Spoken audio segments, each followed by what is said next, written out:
Hey guys, it's Billy from Kuribrohs here with my was it third place deck profile from a weekend yesterday, regionally on the weekend. I played BA with 41 cards. The last card in the deck is the card I want to drop because it was just awful. And yeah, so I'll just get into it. It was 30 monsters, 7 spells, 4 drops. So 1 tour guide and triple Rhino. So a lot of people are playing 2 of this, but so basically whenever you have tour guide from the Scarm search on turn 1, you always want to go into a Rhino with this, because if you mill Scarm off your mill tree, you want to be able to put Seer or Graph in grave so you don't hit it with Desires.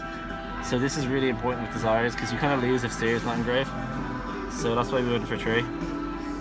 It's also a really good late game because it lets you like dump your hand out of BAs and just kill them. Triple Scarm, triple Farfa, Graph, Graph Seer. Yeah, this is like, it's really weird. You have to make a lot of plays to get this out of deck before Desires, but other than that, like, Desires is just too good. Barbar, Calcab, Libic, Alich, and Rubik.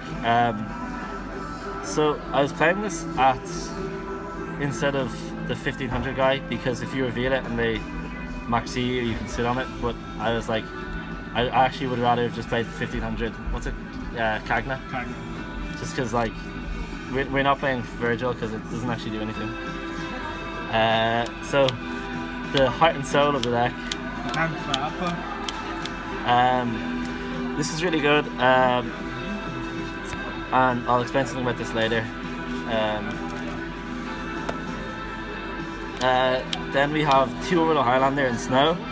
So for people who don't know what this does, it's if you have 5 cards with like different names in your grave and no duplicates, you can summon it, and then you can mill 3 for cost.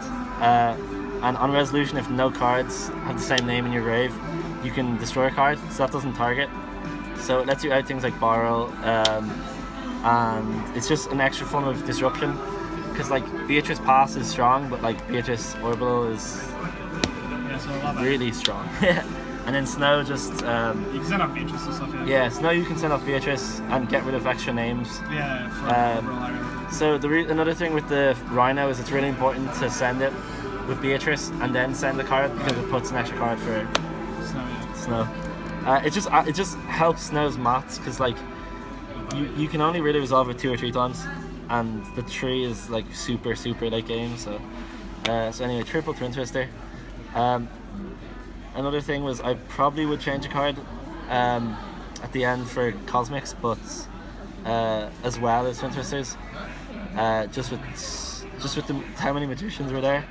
But anyway, triple Desires. Yeah, I don't need to explain these cards. They're all just good. Foolish is quite strong. Foolish is pretty good. It lets you get Seer out of your deck before. Anyway, triple Floodgate.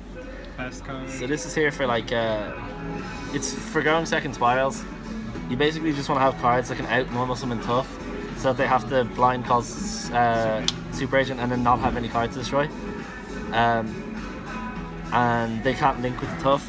But I ended up just playing Magicians all day, and this card does not much. I hit a Wisdom Eye once in scale in a extract zone and just like won slowly from that. But and then this card, I probably would drop it.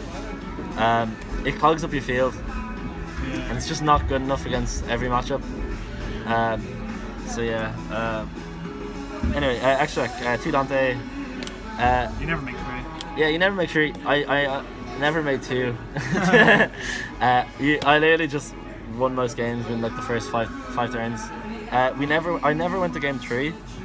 I just got 2-0'd round 1 and then went 2-0 the rest array. And round 1 was because I just opened hand traps, and game 2 I went second. I chose to go second and just opened like hand traps again. So hand traps on Twin Twisters. So the deck is actually just pretty good at killing them fast enough. Beatrice, we're not going to explain these. Nightmare Shark never came up. This card came up literally like I'd say I made this like 4 times all day.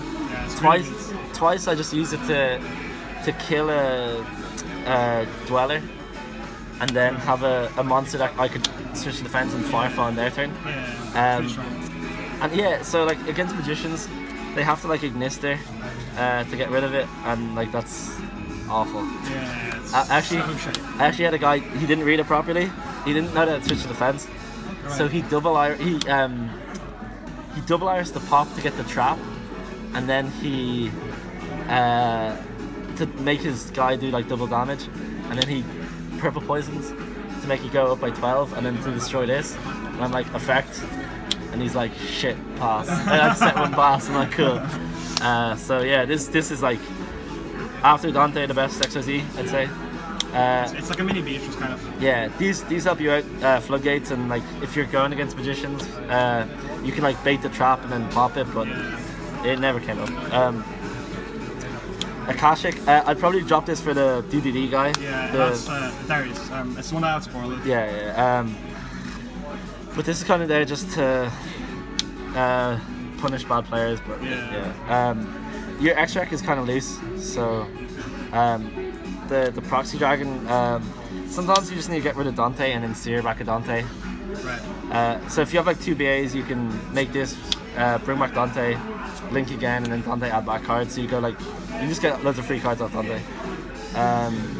Deco Talker. This is like I made this every like second game, I'd say. It's just like the best link monster. Bar load, it's really strong. You can just throw your hand with Rhino into it and make it. You can also cherries them for their own goal. Yeah, as well. Yeah. That's another thing I'll get into with the cherries is we play topological. Yeah. Because you can do some really cool stuff with Seer and Dante, where you start like looping them and then like eking their void every turn. And the really important thing about this card is it's a Link 4 that's 2 effect monsters. 2+ effect monsters. Yeah. While this is 3. Yeah, so it's a bit overall. So sometimes you have Decode and Dante. Yeah, and you can link them away for topological then. Yeah, you need to do this, and it actually won me my second last round because I linked away Dante, got some of this on board, and literally just had this, and then Dante had back Seer, and then I set Twin Twister. He top decked Union Hanger, and then I didn't have any other cards in hand, so being able to make this helps you just put Dante in grave and stuff. So they're all like and these are all like the real cards.